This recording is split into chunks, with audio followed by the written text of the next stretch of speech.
আর একটা দোয়া শিখাই দেই, ইনশাআল্লাহ এই দোয়া করলে রিজিক তো বাড়বেই ইনশাআল্লাহ। আপনার যত ঋণ আছে ইনশাআল্লাহ আল্লাহ পাক শোধ করে দিবেন। বিশ্বাস করলেন না?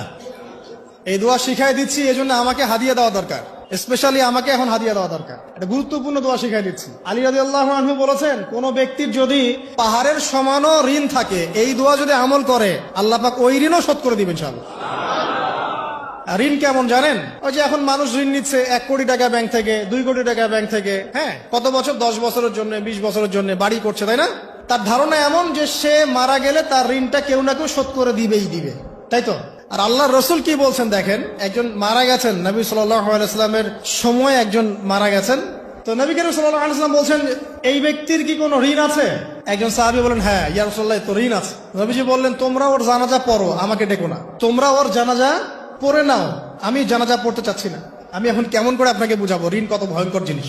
আপনি যে ব্যাংক থেকে 3-4 কোটি টাকার লোন নিয়ে রাখছেন, লাখ লাখ টাকা লোন নিয়ে বসে আছেন, দিব্যি সুখে বসে আছেন, এমন চিন্তায় যে আপনার মৌত হবে না। আর নবী সাল্লাল্লাহু আলাইহি ওয়াসাল্লাম সময়ে একজন মারা যাচ্ছেন, তিনি বলছেন তোমরা জানাজা পড়ে নাও, আমি জানাজা পড়তে চাচ্ছি না। মানে ঋণগ্রস্ত ব্যক্তি জানাজাও তিনি পড়তেন না। তারপরে একজন এসে বললেন, ইয়া রাসূলুল্লাহ, আমি তার ঋণ শোধ করে দিব, তার যা ঋণ আছে আমি শোধ করে দিব। তখন নবী এসে জানাজা পড়লেন সাল্লাল্লাহু আলাইহি ওয়াসাল্লাম।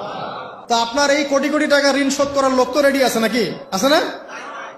সমস্যা নেই, আপনার জানাজা পড়া হবে, আপনার মিলাদও হবে, আপনার একটা বড়সড় দোয়াও হবে ইনশাআল্লাহ। কিন্তু আল্লাহ পাক বলেছেন যে শহীদ, আল্লাহর পথে যুদ্ধ করে শহীদ হয়েছে, এই ব্যক্তির আত্মাও ঝুলে থাকে যতক্ষণ পর্যন্ত না তার ঋণটা শোধ করা হয়। এবার বলেন আমি কি বুঝাবো আপনাকে? আর কিছু বলতে হবে? তো এখন সেই দোয়া শিখাচ্ছি আপনাদেরকে, যে দোয়া শিখলে আপনারা ঋণ থেকে বাঁচবেন ইনশাআল্লাহ। কত দিবেন বলেন? আচ্ছা, হ্যাঁ, এই তো, শুকরিয়া। দোয়া করবেন যেন আল্লাহ পাকের দিনটাকে আল্লাহর জমিনে প্রতিষ্ঠা করতে পারি। আমার সাথে বলেন, দোয়াটা হচ্ছে, আল্লাহুম্মা ইকফিনি বিহালালিকা আন হারামিকা ওয়া আগনিনি বিফদলিকা আম্মান সিওয়াকা। এই দোয়াটা ছোট না?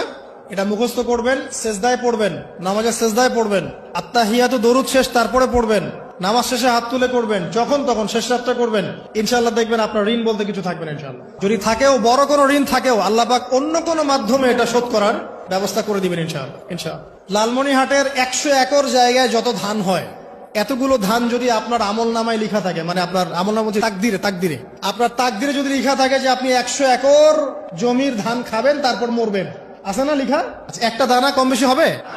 আপনি যদি আল্লাহর প্রতি তাওয়াক্কুলি করেন, তাহলে আপনি হালাল পথে থাকবেন, বিশ্বাস করবেন যে আল্লাহ পাক যেটা লিখে রাখছে আমার তাকদিরে, রিজিক, এর একটা দানা রেখেও আমি পৃথিবী থেকে যাব না, সিম্পল। তখন আপনার অন্য পথে যাওয়ার কোনো কারণ নাই। আর যখন আপনি বিশ্বাস করবেন না, না এটা